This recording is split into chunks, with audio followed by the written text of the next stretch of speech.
The sun burst free from the morning fog and bathed the day in a crisp winter shine. The kind of day you wanted to spend playing golf, biking a trail, or shooting hoops.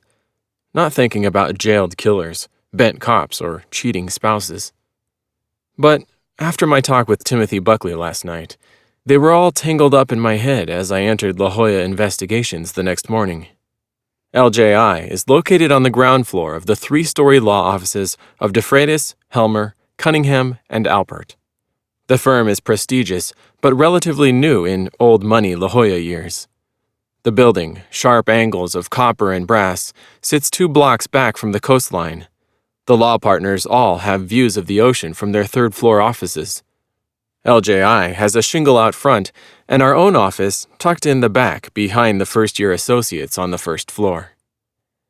I didn't spend too much time at the office, operating mostly out of my home, and of course, under cars at night in dusty parking lots. But I checked in a few times a week to meet with clients and access the computer system's databases. We dealt with the wealthy elite, and even though we were the help, our boss didn't want us to look like it. I wore a blue blazer over a burgundy knit turtleneck and tan slacks. My wingtips needed a shine. Rob Reitzmeyer sat behind a mahogany desk, splattered with mementos from his 30 years at the La Jolla Police Department. Framed photographs and commendations crept up the wall behind his desk. He started LJI shortly after he retired from La Jolla PD 8 years ago. The memorabilia was supposed to be there to impress prospective clients, but I bet Bob liked having his past within reach of his fingertips, too. Most ex-cops were proud of their years on the force. Some, the force wouldn't let be proud. "You get the photos printed yet?" Bob stroked his trim, more salt than pepper Van Dyke. He wore a tailored suit that hung from his LA Fitness frame like a 60 is the new 40 advertisement out of GQ. "Mrs. Bengston will be here in a couple of hours to see the evidence." "They're ready." I folded my arms and leaned back in a leather chair in front of Bob's desk. "Her husband is in the starring role." "Funny way to make a living." Reitzmeyer gave a smile that had made 3 ex-wives and hundreds of other women blush over the years. Hysterical. My face kept its Irish pale. "What gives, Bullet?"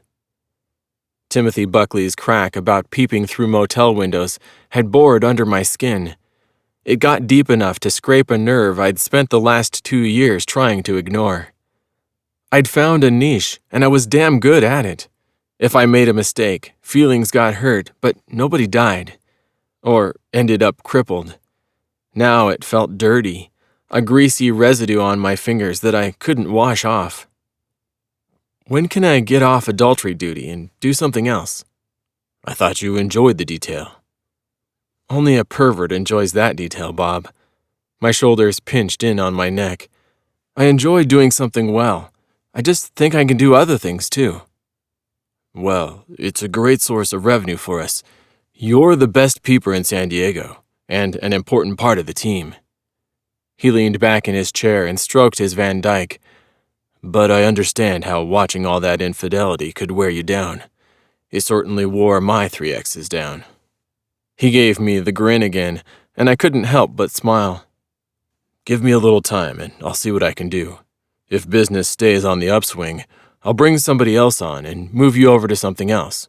Maybe you could be like a utility infielder for a while until we find what fits you best."